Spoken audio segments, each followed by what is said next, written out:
La semaine dernière, nous avons parlé de la tribulation de 7 ans qui s'est terminée par la bataille d'Armageddon.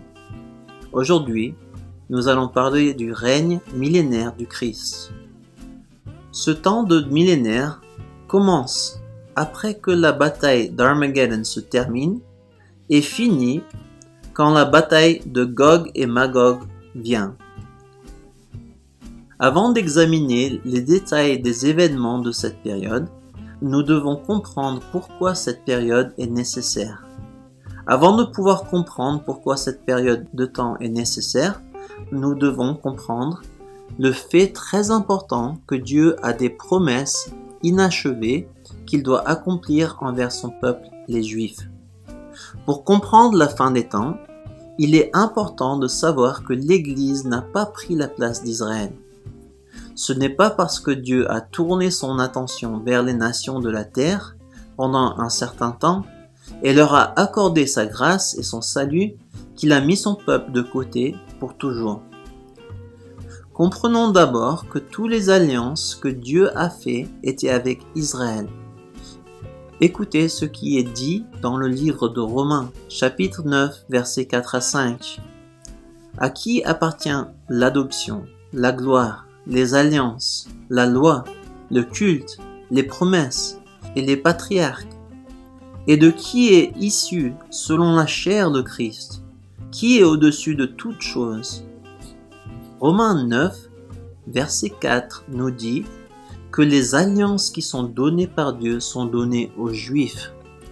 Dans Éphésiens 2, verset 12, Paul dit que nous étions autrefois séparés de Christ, exclus de la citoyenneté en Israël et étrangers aux alliances de la promesse, sans espérance et sans Dieu dans le monde. Nous, en tant que nation, étions étrangers à l'alliance de la promesse. Cette alliance n'était pas pour nous, mais pour les Juifs. Et pourtant, Dieu, par sa grâce, nous a permis d'être bénis par l'alliance qu'il a fait avec eux. Écoutez ce que Paul dit sur ce sujet. En Romains 11, versets 17 à 21. Mais si quelques-unes des branches ont été retranchées, et si toi, qui étais un olivier sauvage, tu as été greffé à leur place et rendu participant de la racine nourricière de l'olivier, ne te glorifie pas aux dépens de ces branches.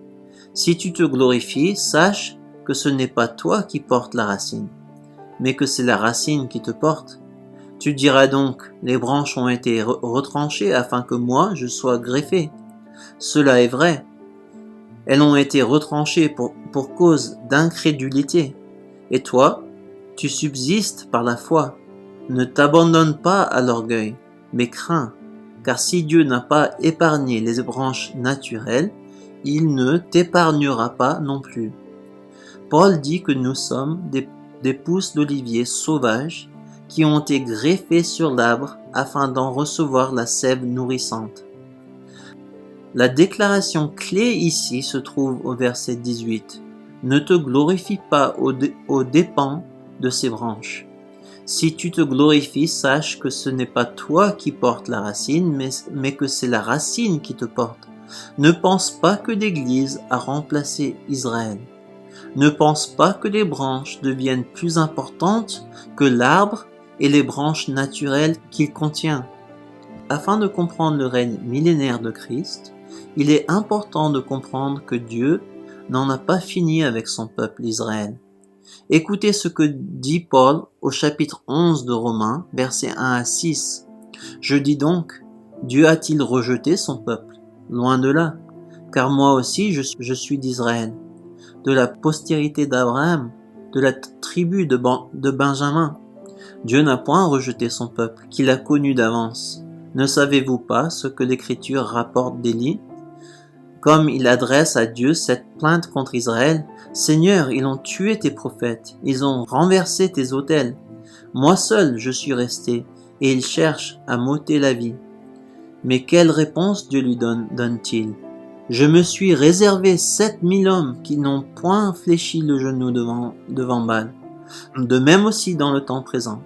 Il y a un reste selon l'élection de la grâce, Or, si c'est par la grâce, ce n'est plus par l'œuvre. Autrement, la grâce n'est plus une grâce. Et si c'est par les œuvres, ce n'est plus une grâce. Autrement, l'œuvre n'est plus une œuvre. Parlant du peuple juif, Paul enseigne clairement que Dieu n'a pas rejeté son peuple.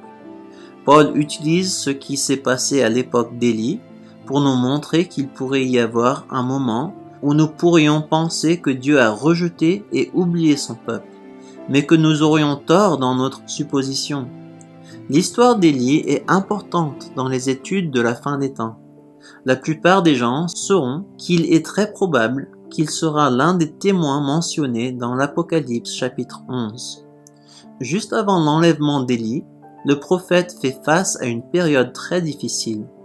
Comme nous l'avons vu auparavant dans nos études précédentes, la Bible prophétise qu'il y aura une grande apostasie à la fin des temps.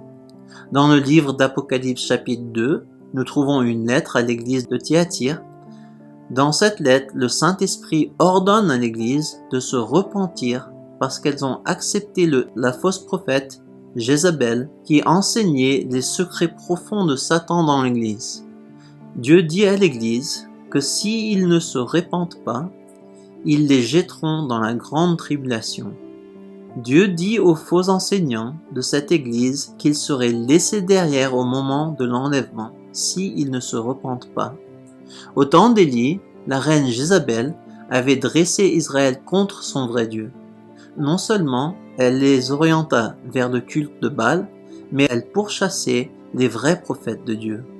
La Bible est claire que c'est un exemple de ce qui arrivera une fois de plus à la fin des temps. À un moment donné, Élie devient tellement découragé et déprimé qu'il s'envole dans le désert et demande à Dieu s'il pouvait mourir. Élie se sent seul, mais il n'est pas seul. Seigneur, ils ont tué tous tes prophètes. Ils ont renversé tes autels. Moi seul je suis resté, et ils cherchent à m'ôter ma vie. Paul dit que nous ne devions pas faire la même erreur qu'Élie en pensant qu'il n'y a aucun espoir pour Israël. Il peut sembler que très peu de Juifs se tournent vers le Messie en ce moment, mais Paul prophétise qu'il y aura un grand réveil parmi son peuple à la fin des temps. Pour nous expliquer que l'endurcissement d'Israël n'est que de courte durée, il dit qu'un jour Dieu ramènera son peuple à lui. Écoutez ce qu'il dit en Romains 11, versets 11 et 12. « Je dis donc, est-ce que pour tomber qu'ils ont bronché? Loin de là. Mais par leur chute, le salut est devenu accessible aux païens, afin qu'ils soient excités à la jalousie. Or, si leur chute a été la richesse du monde, et leur amoindrissement la richesse des païens, combien plus en sera-t-il ainsi quand ils se convertiront tous? Les Juifs n'ont pas trébuché au-delà de la guérison. Pendant un certain temps, ils sont punis pour leurs péchés, et le salut s'est répandu parmi les nations. Le salut des nations du monde a à rendre jaloux les Juifs, et un jour ils seront pleinement inclus dans ce salut, dit Paul. Écoutez ce qu'il dit au verset 25 et 27. « Car je ne veux pas, frères, que vous ignorez ce mystère, afin que vous ne vous regardiez point comme sages. Une partie d'Israël est tombée dans l'endurcissement, jusqu'à ce que la totalité des païens soit entrée, et ainsi tout Israël sera sauvé, selon ce qui est écrit, le libérateur viendra de Zion. » Il y a un grand mystère que nous devons comprendre. La raison pour laquelle nous devons comprendre ce mystère est de ne pas être vaniteux.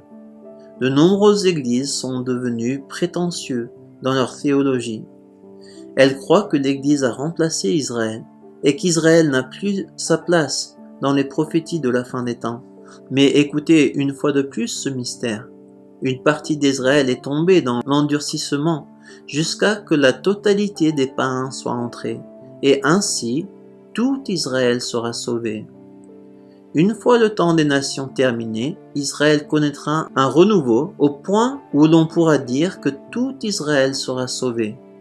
Cette prophétie est reprise dans un passage très important qui place l'accomplissement de cette prophétie dans le temps de la tribulation de 7 ans. Écoutez ce que le prophète Zacharie dit au chapitre 12, versets 1 à 4. Oracle, parole de l'Éternel sur Israël. Ainsi parle l'Éternel, qui a étendu les cieux et fondé la terre, et qui a formé l'esprit de l'homme au-dedans de lui. Voici, je ferai de Jérusalem une coupe d'étourdissement pour tous les peuples d'alentour, et aussi pour Juda dans le siège de Jérusalem. En ce jour-là, je ferai de Jérusalem une pierre pesante pour tous les peuples. Tous ceux qui la soulèveront seront meurtris, et toutes les nations de la terre s'assembleront contre elle. En ce jour-là, dit l'Éternel, je frapperai d'étourdissement tous les chevaux, et de délire ceux qui les monteront.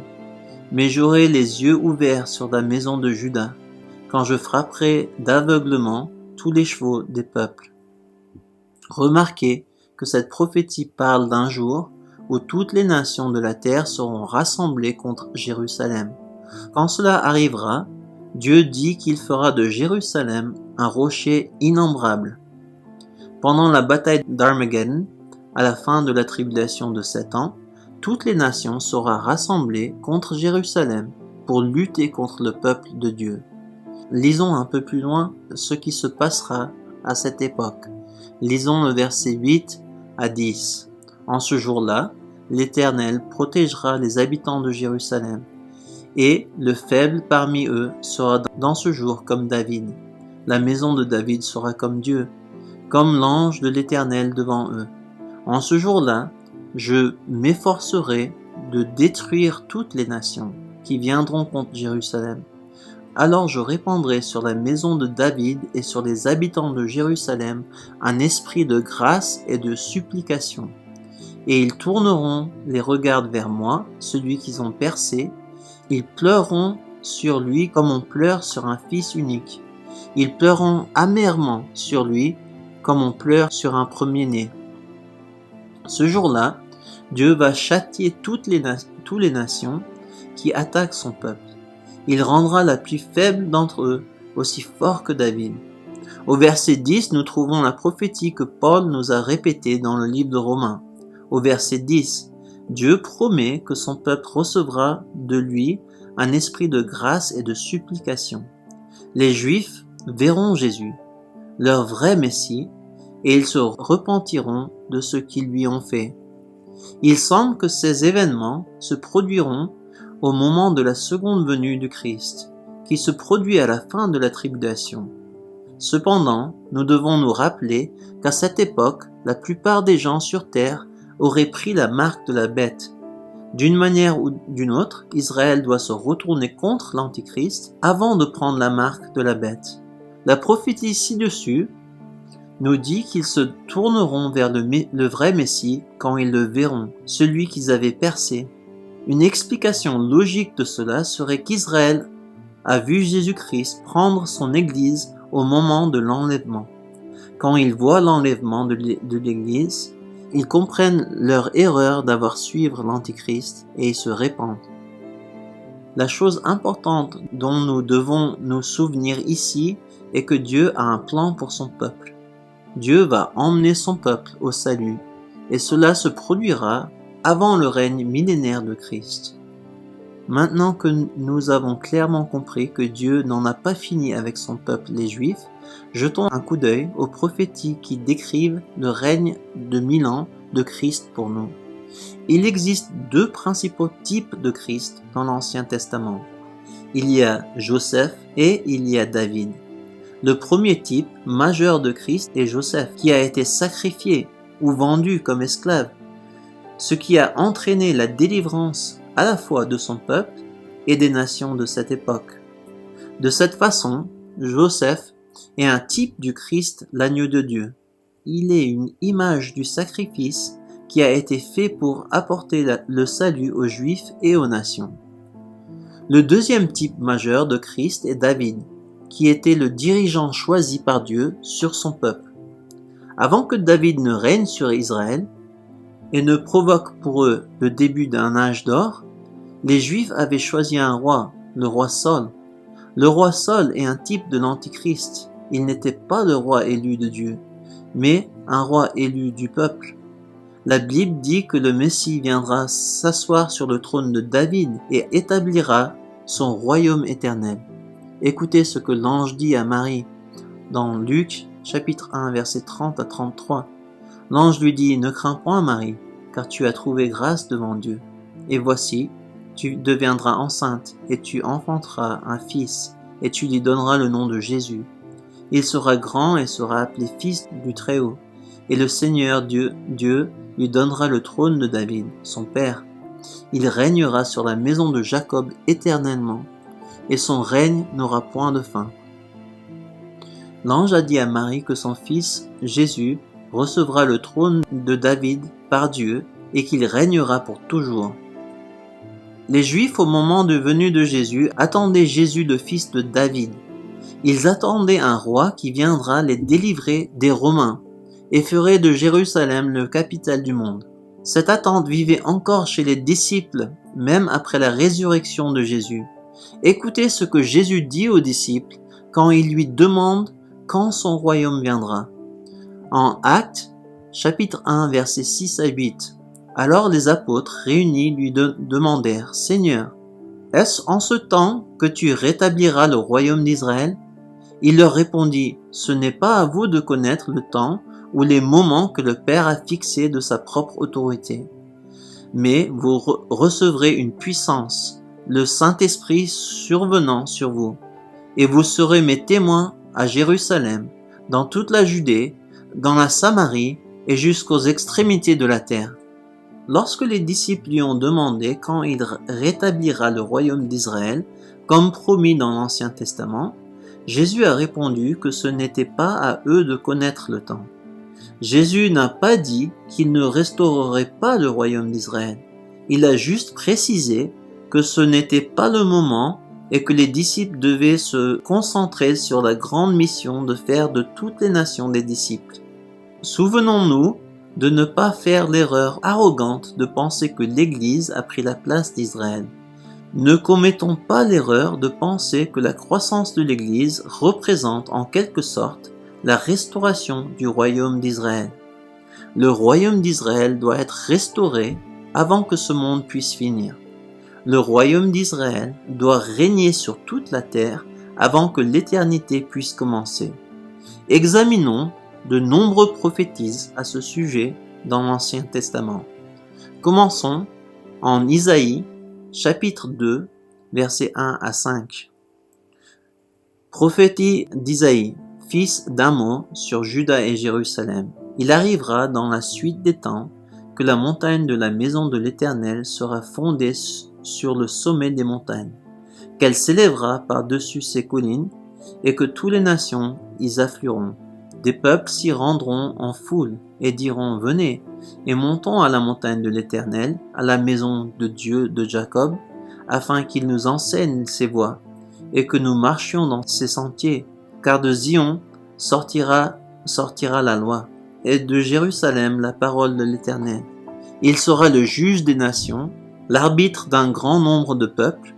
De leurs glaives ils forgeront des oyaux, et de leurs lances des serpes. Une nation ne tirera plus l'épée contre une autre, et l'on n'apprendra plus la guerre. Mais de Jacob, venez, et marchons à la lumière de l'Éternel. » Le prophète Isaïe dit que dans les derniers jours, Jérusalem sera établie sur toutes les nations. Beaucoup de gens de toutes nationalités iront à Jérusalem pour être enseignés dans la voie du Seigneur. Jésus lui-même jugera entre les nations, et il n'y aura plus de guerre pendant ce temps. Il est clair que ce temps n'est pas encore venu sur terre. Il est clair que cette prophétie ne s'est pas réalisée. Avant de continuer à lire les prophéties sur le temps de millénium, rappelons-nous que les prophéties parlent souvent de différentes périodes de temps et sont souvent réalisées partiellement et entièrement. Comprenons donc que tout comme le temps de la tribulation était un goût d'éternité en enfer pour les gens sur terre, le temps du règne de 1000 ans de Christ sera un goût d'éternité au ciel pour eux. Les prophéties sur le millénium sont aussi des descriptions du ciel. Ces prophéties seront partiellement accomplies durant le règne de 1000 ans de Christ, mais elles trouveront leur accomplissement complet dans le nouveau ciel et la nouvelle terre que Dieu créera. Si vous voulez trouver une description du paradis, ce sont les meilleurs versets à lire. Ésaïe, chapitre 65, 17 à 25. Car je vais créer de nouveaux cieux et une nouvelle terre. On ne se rappellera plus des choses passées, elles ne reviendront plus à l'esprit. Réjouissez-vous plutôt et soyez à toujours dans l'allégresse à cause de ce que je vais créer. Car je vais créer Jérusalem pour l'allégresse et son peuple pour la joie. Je ferai de Jérusalem mon allégresse et de mon peuple ma joie. On n'y entendra plus le bruit des pleurs et des bruits des cris. Il n'y aura plus ni enfants ni vieillards qui n'accomplissent leur jour, car celui qui mourra à 100 ans sera jeune, et le pécheur âgé de 100 ans sera maudit. Ils bâtiront des maisons et ils les habiteront. Ils planteront des vignes et ils en mangeront le fruit. Ils ne bâtiront pas des maisons pour qu'un autre les habite. Ils ne planteront pas des vignes pour qu'un autre en mange le fruit. Car les jours de mon peuple seront comme les jours des arbres, et mes élus jouiront de l'œuvre de leurs mains. Ils ne travailleront pas en vain, et ils n'auront pas des enfants pour les voir périr. Car ils formeront une race bénie de l'Éternel, et leurs enfants seront avec eux. Avant qu'ils m'invoquent, je répondrai. Avant qu'ils aient cessé de parler, j'exaucerai. Le loup et l'agneau paîtront ensemble. Le lion, comme le bœuf, mangera de la paille. Ésaïe parle de la nouvelle Jérusalem qui sera trouvée dans le nouveau ciel et la nouvelle terre. Et pourtant, il parle aussi clairement du temps du règne de 1000 ans de Christ, tel que compris par ce qui est dit au verset 20.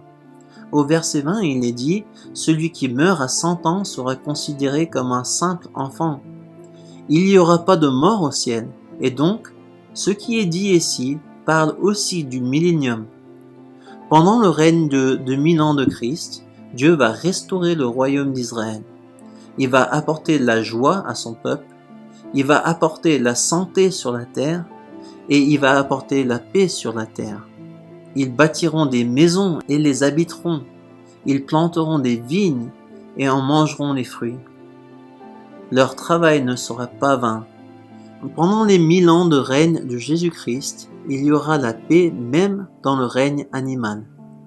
Écoutez les prophéties que Jérémie a fait sur Israël et Juda. Jérémie, chapitre 33, versets 4 à 9. Car ainsi parle l'Éternel, le Dieu d'Israël, sur les maisons de cette ville, et sur les maisons des rois de Juda, qui seront abattus par les terrasses et par l'épée, quand on s'avancera pour combattre les Chaldéens, et qu'elles seront remplies des cadavres des hommes, que je frapperai dans ma colère et dans ma fureur, et à cause de la méchanceté d'eux je cacherai ma face à cette ville.